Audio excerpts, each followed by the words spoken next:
अब लागौँ श्री स्वामीजीको जगद्गुरुको उपाधि सम्बन्धी चर्चा।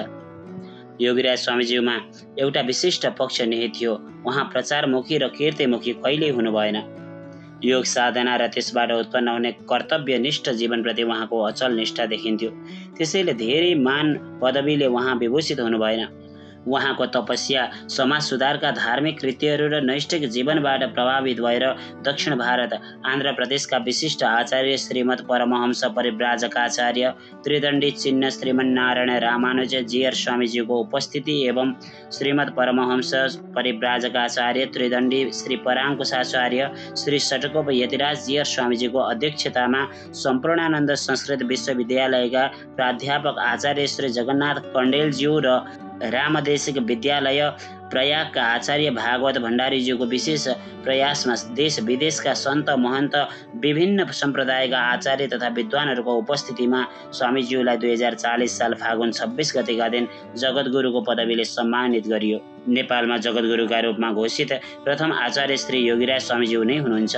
त्यस अवसरमा 28 कुण्डात्मक गायत्री महायज्ञ भएको थियो र 1008 घडा जलले अभिषेक गरी स्वामीज्यूलाई जगद्गुरु पदले विभूषित गरिएको थियो।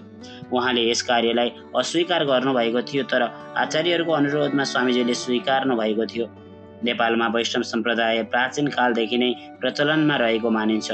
लिच्छवी वंशका कयौं राजाहरू वैष्णव धर्ममा रुचि राख्ने गर्थे भन्ने कुरा उपत्यकामा भएका वैष्णव मन्दिरहरूबाट र मिथिलामा देखिने वैष्णव परम्पराबाट पनि बुझ्न सकिन्छ। सनातन रूपमा चल्दै आएको श्री वैष्णव सम्प्रदायलाई श्री भाष्यकार रामानुजाचार्य स्वामीजीले दार्शनिक विवेचना सहित प्रचार प्रसार गरेपछि यसले अझ विस्तार हुने मौका पायो। यही सनातन मूल्यलाई नै श्री योगीराज स्वामीज्यूले नेपालका कुना कुनामा र भुटान एवं भारतीय भूभागमा विस्तार गर्नुभएकोले विद्वत वृन्दहरूबाट उहाँलाई जगद्गुरुको उपाधि प्रदान हुनुले राष्ट्रिय गौरवको विषय हुन पुगेको छ। यातायातको सुविधा नभएको बेलामा नै नेपालको पूर्वदेखि पश्चिमसम्म यात्रा गरी सामाजिक सुधारको अभियान सहित श्री वैष्णव सम्प्रदायको प्रचार प्रसार गर्ने आचार्य स्वामीजीको उदार चरित्र साँच्चै नै जगद्गुरु उपाधिको योग्य देखिन्छ। अब लागौँ स्वामीजीका दिव्य उपदेशहरू सम्बन्धी चर्चा। श्री स्वामीज्यूहरूलाई उपदेश दिनुभन्दा आफ्नो दिनचर्याद्वारा नै जीवनका अनेक मर्मलाई उद्घाटन गर्न चाहनुहुन्थ्यो। वार्तालापको सिलसिलामा नै जीवनका गम्भीर रहस्यहरू उद्घाटन हुँदै जान्थे। उहाँको प्रवचन प्राय मानव जीवन उपयोगी र समाजमुखी नै हुने गर्थ्यो। गृहस्थी भएर पालन गर्न सकिने सरल नियम आचरणका शिक्षा दीक्षाले गर्दा नै धेरै भक्तहरू स्वामीजीसँग झुम्बिन्थे। नेपाली भूमि र नेपाली समाजमा सम्भव हुने धार्मिक कृत्यहरू, दैनिक गरिने नित्य कर्महरू, विधि निषेधका सामान्य नियमहरू, खानपान, आहार विहार, वस्त्र आभूषण आदि विषयसँग सम्बन्धित जिज्ञासाहरूलाई स्वामीजी सरलतापूर्वक सम्झाउनुहुन्थ्यो। श्री योगीराज स्वामीजीका दिव्य उपदेशहरू प्राय गरेर श्रीमद् भागवत महापुराण, श्रीमद् भगवद् गीता, अर्थपञ्चक, रामायण आदि ग्रन्थहरू नै हुन्थे। श्रीमद् भागवत महापुराणको भागवत धर्मका बारेमा स्वामीजी विशेष रुचिका साथ व्याख्या गर्नुहुन्थ्यो। ऋषभदेवका 100 पुत्रहरूमध्ये नवयोगेश्वरहरूले राजा जनकका प्रश्नहरूको उत्तर दिने क्रममा आएका विभिन्न प्रसङ्गहरू स्वामीजी बारम्बार भन्ने गर्नुहुन्थ्यो। एकादश स्कन्धको उक्त प्रसङ्गमा ऋषभदेवका पुत्रहरू कवि, हरि, अन्तरिक्ष, प्रबुद्ध, पिप्पलायन, आवृत र द्रुमिल, छमस र करभाजनले राजा जनकलाई दिएका उपदेश यस दुर्लभ मानवले गर्नुपर्ने अनेक कर्मसँग सम्बन्धित छन्। मानिसले आफ्ना इन्द्रियलाई संयमित गरेर भगवानमा समर्पित भई निश्चिन्त जीवनयापन गर्नुपर्ने, सबैमा भगवत बुद्धि राखेर समान व्यवहार गर्नुपर्ने, ईश्वरका भक्त, मूर्ख र ईश्वरका द्वेषीसँग पनि समभाव राख्दै कुनै पनि सांसारिक वस्तुबाट विचलित नहुने अटल भाव सम्बन्धी उपदेशले भक्तहरूको मनमा ईश्वरप्रति दृढ आस्था र मानव लगायत सम्पूर्ण प्राणीमा प्रेम तथा सद्भाव उत्पन्न गर्थ्यो। श्रीमद् भगवद् गीताको प्रवचनमा स्वामीजी विशेष रुचि राख्नुहुन्थ्यो। नरनारायणको संवाद तथा नारायण भनेको भगवान श्रीकृष्णले नर भनेको अर्जुनलाई दिएको उपदेश स्वरूप गीताको प्रवचन गर्दा स्वामीजी भावुक हुनुहुन्थ्यो। महाभारतको युद्धमा किंकर्तव्य विमूढ बनेका अर्जुनको मोह नष्टका निमित्त भगवान श्रीकृष्णले दिनुभएको दिव्य ज्ञानहरू मानव कल्याणका निम्ति सधैँ सान्दर्भिक हुने कुरामा स्वामीजीको विश्वास थियो। जब अर्जुनले साधि मामताम प्रपन्नम भनेर श्रीकृष्णको शरणागति स्वीकार गरे अनि अर्जुनका निम्ति दिव्य ज्ञानको रहस्य खुल्यो भनेर शरणागति सम्बन्धी महत्त्वलाई स्वामीजी विशेष दर्शाउनुहुन्थ्यो। शिष्य जब सम्पूर्ण रूपमा गुरुप्रति समर्पित हुन्छ अनि गुरुको ज्ञान रूपी गङ्गा प्रवाहित हुन्छ भन्ने कुरा अर्जुन र भगवान श्रीकृष्णको दृष्टान्तबाट स्वामीजीले दिने गर्नुहुन्थ्यो। श्री स्वामीजी अर्जुनले श्रीकृष्ण प्रति गरेको समर्पण भावना शरणागतिको मर्म भएको उल्लेख गर्नुहुन्थ्यो। जब भक्त निष्काम भावले ईश्वरमा समर्पित हुन्छ, भगवानले उसलाई कहिल्यै पनि त्याग गर्नुहुन्न भनेर भगत भक्तिको अटल निष्ठा दर्शाउने काम श्री स्वामीजीका उपदेशको सार रहेको देखिन्थ्यो। श्री वैष्णव ग्रन्थहरूमा सहस्त्रगीति, अर्थपञ्चक, श्री वचन भूषण, तत्त्रय, निगमपढी, आलवन्दार आदि ग्रन्थहरू महत्त्वपूर्ण मानिन्छन्। श्री स्वामीजीलाई यी ग्रन्थहरू प्राय मुखाग्र नै रहेको थियो र विशेष गरेर अर्थपञ्चक, निगमपढी, आलवन्दारको चर्चा भइरहन्थ्यो। जीवात्मा र परमात्माको स्वरूपका बारेमा स्वामीजी गम्भीर विमर्श गर्नुहुन्थ्यो। परमात्माका पर, व्यूह, विभव, अन्तर्यामी र अर्चा स्वरूपहरूमा सबै जनसमुदायका निम्ति सुलभ अर्चा अथवा मूर्ति स्वरूप भगवानको आराधना गर्ने विधान भएको भन्दै भगवानको वात्सल्य, सौशील्य, सौलभ्य, सौकुमार्य आदि गुणहरूको महत्त्वलाई स्वामीजीले सधैँ चर्चा गर्नुहुन्थ्यो। भगवानले सर्वजन सुखाय अर्थात् सबै मनुष्यको सुखका लागि अर्चा अवतार धारण गरेको र जस्तो सुकै विवश मानिसले पनि अर्चा स्वरूप भगवानको उपासना गर्ने गरे सांसारिक दुःख नाश हुने धारणा स्वामीजीले भन्ने गर्नुहुन्थ्यो। श्री स्वामीजीले जहिले पनि जीवात्माका बद्ध, मुक्त र नित्य भेदहरूको चर्चा गर्नुहुन्थ्यो।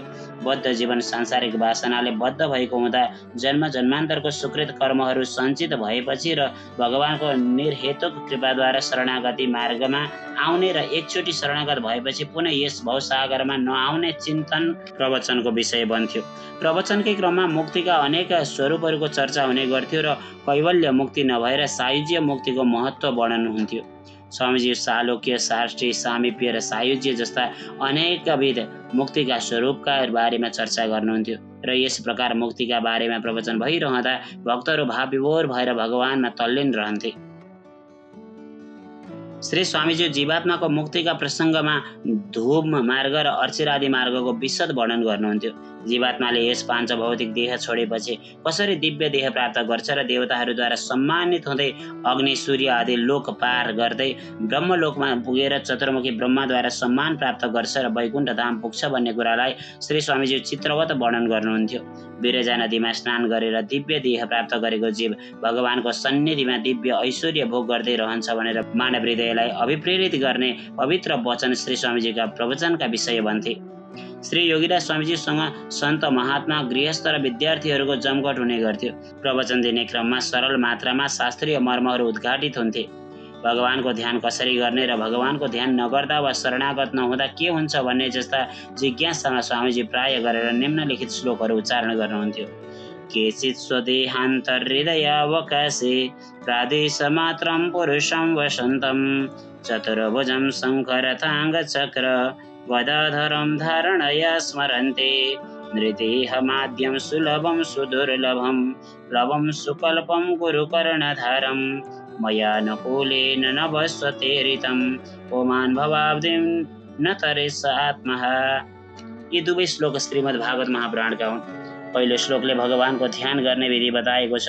मानवले आफ्नै हृदय आकाशमा निवास गर्ने भगवानको ध्यान गर्नुपर्ने विधि र शङ्ख, चक्र, गदा, पद्म धारण गर्ने भगवानको स्वरूपका बारेमा यहाँ बताइएको छ।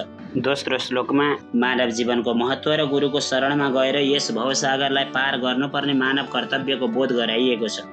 यी दुवै श्लोकलाई उद्धृत गर्दै मानवलाई मोक्ष मार्गको अवलम्बन गर्ने सल्लाह स्वामीजीको प्रवचनका विषय हुन्थे। संसारमा देहसँग सम्बन्धित सबै वस्तु क्षणिक छन् र ती सम्बन्ध संयोग मात्र हुन् भन्ने कुरालाई निगमपढीका विभिन्न वाक्यहरूबाट स्वामीजी पुष्टि गर्नुहुन्थ्यो। माता पितरौ रक्षकौ न भवतः भन्दै मानवलाई रक्षा गर्न माता पिता, दाजुभाइ, इष्ट मित्र कोही पनि समर्थ नभएको कुरा प्रह्लाद र हिरण्यकशिपु, विभीषण र रावण आदि दृष्टान्तद्वारा उहाँ पुष्टि गर्नुहुन्थ्यो। यसरी स्वामीजीको दिनाचार्यका रूपमा नै कुनै न कुनै मानव हितका प्रवचनहरू हुने गर्थे।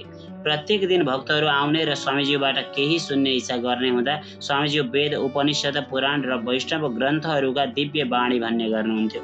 माथि उल्लेख गरिएका स्वामीजीका प्रवचनहरूलाई स्वामीजीको सामिप्यबाट नै सुनेको हुँदा करिब 30 वर्षपछि केही स्मरणमा आएका कुराहरूलाई टिप्पण गरिएको हो। जति समय बित्दै गयो स्वामीजीका ती दिव्य वाणी जीवनका यथार्थ सत्य भएर आँखा सामु नाचिरहेका छन्। श्री स्वामीजीका उपदेश पाएर धेरैले आफ्नो जीवन धन्य भएको महसुस गरेका छन्।